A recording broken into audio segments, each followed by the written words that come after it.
যারা কনস্টিপেশনে ভুগছেন কিভাবে কনস্টিপেশনকে ঠিক করবেন, নিজের রান্না করে আছে সেই সব কিছু সেটার কথাই বলে দিচ্ছি। তো খুবই সাধারণভাবে যারা কনস্টিপেশন হয় তারা নিজেকে ঠিক করতে পারেন। তো কনস্টিপেশনের রোগীরা প্রায় সময় শুধু ল্যাক্সেটিভ পাউডার ইউজ করেন। এটা ইউজ করতে করতে কোনো এক সময় দেখা যেতে পারে যে এটা কোলাইটিস হয়ে গেছে, আলসার হয়ে গেছে, এই ধরনের বিভিন্ন সমস্যা বা পাইলসের সমস্যা হয়ে যেতে পারে অতিরিক্ত ল্যাক্সেটিভ ইউজ করতে করতে। এইসব ছাড়া কীভাবে নর্মালি নিজের কনস্টিপেশনকে ঠিক করবেন সেটা ওষুধ আছে আপনার নিজের রান্নাঘরে। ওষুধগুলো কি সেটাই বলেছি। প্রথম ওষুধ হচ্ছে গিয়ে হলুদ, দ্বিতীয় ওষুধ হচ্ছে সেটা হচ্ছে গিয়ে বয়রার গুঁড়া, তৃতীয় ওষুধ হচ্ছে জল। এই তিনটা মিশিয়েই পেট পরিষ্কারের কনস্টিপেশন ওষুধ তৈরি করে নিতে পারেন। কীভাবে তৈরি করবেন সেটাই বলছি। 1 গ্লাস গরম জলের মধ্যে 10 ml কাঁচা হলুদের রস, তার মধ্যে 1 চামচ বয়রার গুঁড়া মিশিয়ে দেবেন এবং 3-4টা গোলমরিচের গুঁড়া করে মিশিয়ে দেবেন।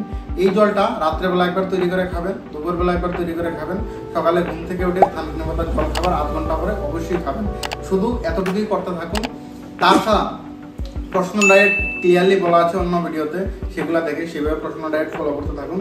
এইভাবে যদি করতে থাকেন নিজের কনস্টিপেশনের সমস্যা খুবই সাধারণভাবে ঘরে বসেই ঠিক হয়ে যাবে। ধন্যবাদ।